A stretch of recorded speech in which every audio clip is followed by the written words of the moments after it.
지난해 11월 경상수지가 7달 연속 흑자를 이어갔습니다. 반도체 경기가 회복하고 중국으로의 수출 부진이 완화되면서 수출도 개선 흐름을 이어갔는데요. 취재기자 연결해서 내용 들어보겠습니다. 나연수 기자. 네, 경제부입니다. 네, 경상수지가 또 흑자를 기록했는데요. 한동안 불황형 흑자다 이렇게 불렸는데 내용 면에서도 좀 개선이 됐을까요?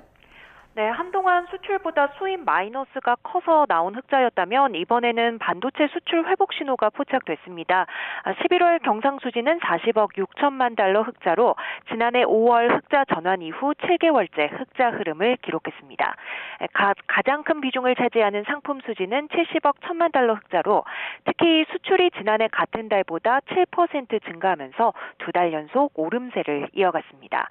승용차가 호조를 지속한 가운데 반도체가 드디어 증가로 전환됐습니다. 통관 기준으로 2022년 7월 이후 16개월 만에 반등입니다. 미국과 동남아, 일본 등으로의 수출은 늘고 중국으로의 감소세가 둔화한 영향도 받았습니다.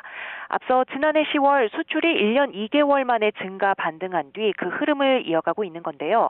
다만 지난해 1월부터 11월까지의 수출 총액은 아직 2022년 같은 기간 총액보다는 8.5%가량 낮은 수준입니다. 수입은 지난해 같은 달보다 8% 줄었습니다. 원자재 감소세가 이어지고 자본재와 소비재 감소폭이 커진 영향입니다. 서비스 수지는 한국을 찾는 동남아와 중국 관광객이 줄어든 반면 출국하는 우리 국민은 늘어 적자폭이 커졌습니다.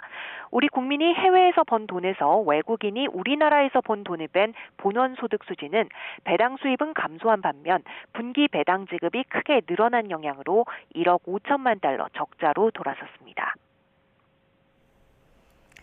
부진의 늪이 깊었던 반도체 수출이 개선됐다는 게 참 반가운 소식인데요. 마침 오늘 삼성전자의 잠정 영업이익이 나왔죠?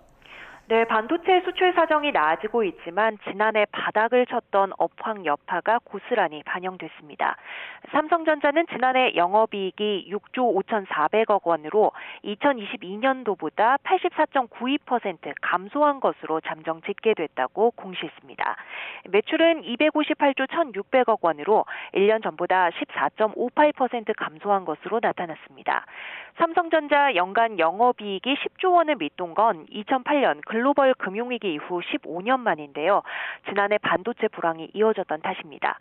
4분기 영업이익은 2조 8천억 원으로 1년 전 4분기보다는 35.03% 줄었고 매출은 67조 원을 기록해 4.91% 감소했습니다. 3분기 연속 실적 개선 흐름은 이어가고 있지만 영업이익은 3조 7천억 원대로 전망한 시장 기대에 미치지 못했습니다. 지금까지 경제부에서 전해드렸습니다.